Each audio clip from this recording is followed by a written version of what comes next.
Kamyaka one में महाराज युधिष्ठिर को भगवान श्री राम के पावन चरित्र को सुना रहे हैं, क्योंकि उन्होंने प्रश्न किया था क्या मेरे जैसा कष्ट किसी और को भी प्राप्त हुआ है? तो मार्कंडेय जी ने कहा आपसे भी अधिक, क्योंकि आपके पास तो बहुत से ब्रह्म ऋषि जन निरंतर चल रहे हैं, खान पान के लिए सूर्य भगवान ने बटलोई दे दी है, हर व्यवस्था है, लेकिन हम उनका पावन चरित्र कहते हैं जो स्वयं भगवान हैं और ऐसा कष्ट प्राप्त किया।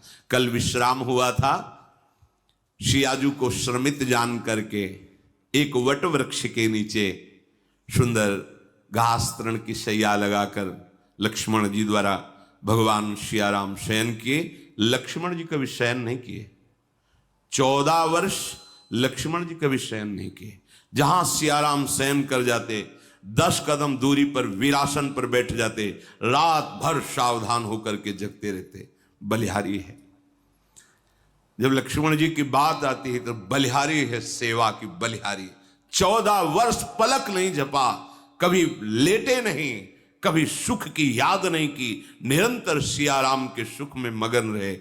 ये तो आचार्य हैं, भगवान हैं साक्षात, पर शिक्षा देते हैं। सेवक वही है जो हर समय स्वामी के सुख का चिंतन करे, अपने सुख का, अपने देह सुख का चिंतन करने वाला कभी सेवक नहीं हो सकता। सेवक सुख चाह मान भिखारी, व्यसनी धन, शुभ गति व्यभिचारी। ये तो मजाक की बात है। पराई स्त्री से व्यभिचार करता हो और सोचता हो दान पुण्य करके हम भगवत प्राप्ति कर लेंगे, असंभव। भिक्षुक वेश रख करके सोचता हो कि मैं मान का पोषण करूं, असंभव। विविध प्रकार की ड्रग्स और शराब, ये नशे, ये जुए, और वो सोचता हूं मैं बहुत धनी बन जाऊं, असंभव। और सेवक भाव रखता हो, चाहे गुरु सेवक हो, इष्ट सेवक हो, स्वामी सेवक हो, और वो सुख चाहता हो उसकी सेवा बन जाए, असंभव। प्रातः काल हुआ, दिनचर्या हुई, लक्ष्मण जी सुंदर कंदमूल फल लाकर सियाराम का भोग लगाया, प्रसाद पाया। प्रातःकालीन वेला पर सूर्योदय होने पर प्रभु वहां से प्रस्थान किए उस वट वृक्ष के समीप से। आगे पता चला वनवासियों के द्वारा जो कोलभिल थे कि एक आश्रम बहुत दूर पर, वो बड़े महात्मा हैं, महामुनि हैं। प्रभु आश्रम की तरफ गए, देखत बन सर शैल सुहाए, बाल्मीक आश्रम प्रभु आए। सुंदर वन, सरोवर, पर्वत आदि की शोभा देखते हुए भगवान आगे बढ़े और उस आश्रम पर गए जिनका परिचय बताया गया था कोलभिलों द्वारा कि इधर आश्रम है। अरे देखा, ये तो भगवान वाल्मीकि जी हैं, महर्षि वाल्मीकि जी हैं।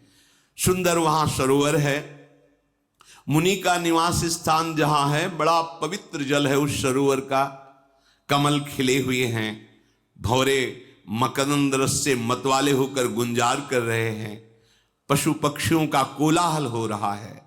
सुचि सुंदर आश्रम निरखी, हर से राजीव नैन, सुनि रघुवर आगमन, मुनि आगे आयो लेन।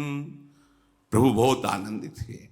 इसमें महर्षि वाल्मीकि जी विराजमान हैं, बड़ा आनंद उमग रहा है। जैसे भक्त के हृदय में भगवान के दर्शन का आनंद होता है, ऐसे प्रभु के हृदय में भक्त मिलन के लिए आनंद होता है। बस चाह होनी चाहिए।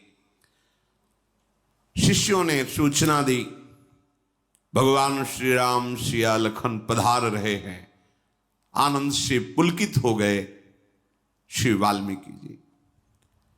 आश्रम से निकलकर बाहर आए, जे ही देखा सामने नेत्रों के परम लाभ भगवान श्री राम, और भगवान साष्टांग दंडवत हो रहे मुनि की।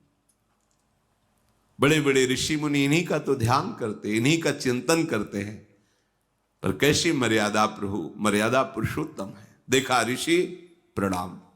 मुनि कहूँ राम दंडवत कीन्हा, आशीर्वाद विप्रवर दीन्हा, देखी राम छवि नयन जुड़ाने, करी सन्मान आश्रम ही आने।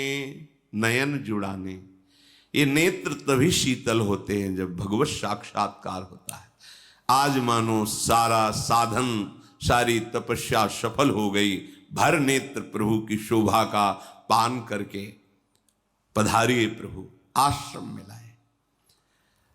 आज अतिथि रूप में भगवान पधारे हैं। कैसे कोई वर्णन करे कि वाल्मीकि जी के हृदय में कैसा अद्भुत आनंद। सियाजू, लक्ष्मण जो, राम जो विराजमान हैं, सुंदर सुंदर फल प्रक्षालन करके सामने पधराए, प्रभु पाए। फिर प्रभु ने हाथ जोड़कर कहा कि हमारी इच्छा है कि कुछ समय तक मैं यहां वन में रहूं, तो कौन सा स्थान ऐसा रहेगा जहां मैं वास करूं। ये अमृतमय वचन और ये दैन्यता, महर्षि वाल्मीकि जी ने कहा, तुम त्रिकाल दर्शी प्रभु, आपके प्रताप से ही मैं सब कुछ जानता हूं।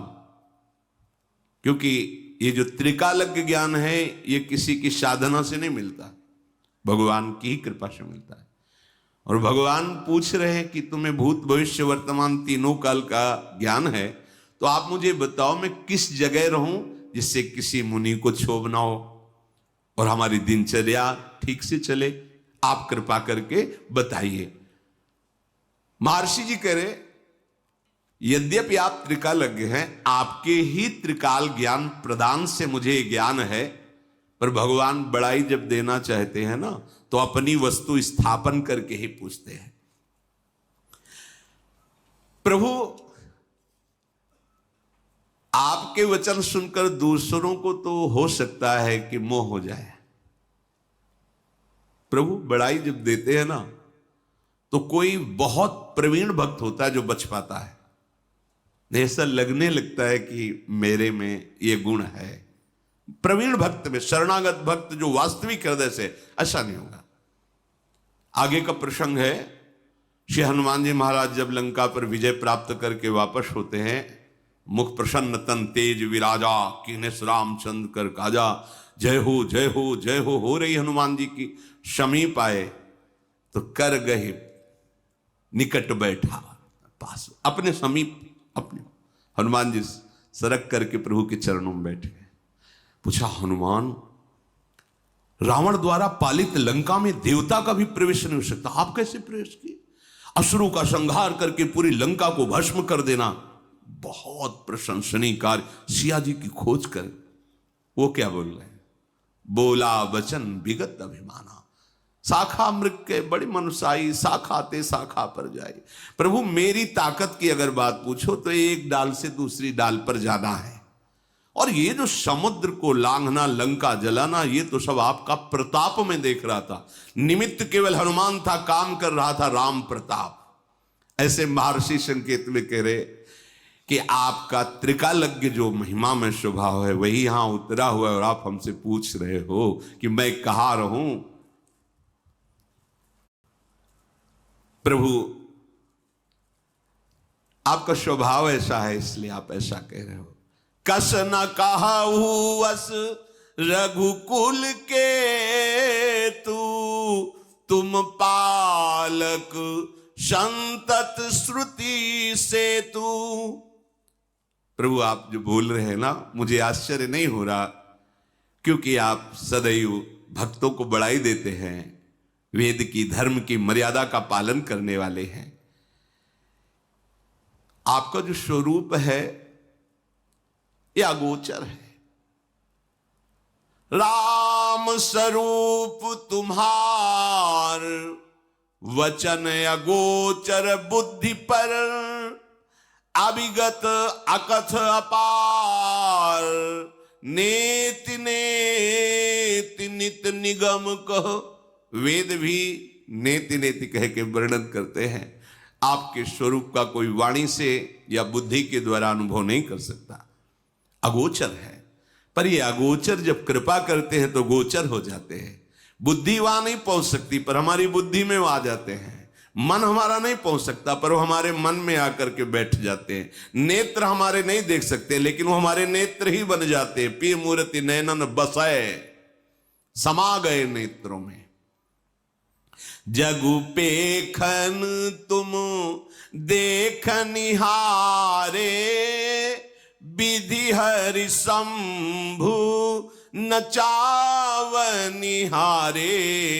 तेऊ न जानहि मरमु तुम्हारा, और तुम्हीं को जाननिहारा। सोई जानई जेहि देहु जनाई, जानत तुम्हीं होई जाई। तुम्हारी ही कृपा तुम्हीं रघुनंदन, जानहि भगत भगत उर चंदन। चिदानंदमय देह तुम्हारी, विगत विकार जान अधिकारी। नरतनु धरिहु संत सुर काजा, कहु करहु जस प्राकृत राजा। हे संपूर्ण जगत के देखने वाले, देख लो, शब्द पकड़ो। तुम्हें हर समय प्रभु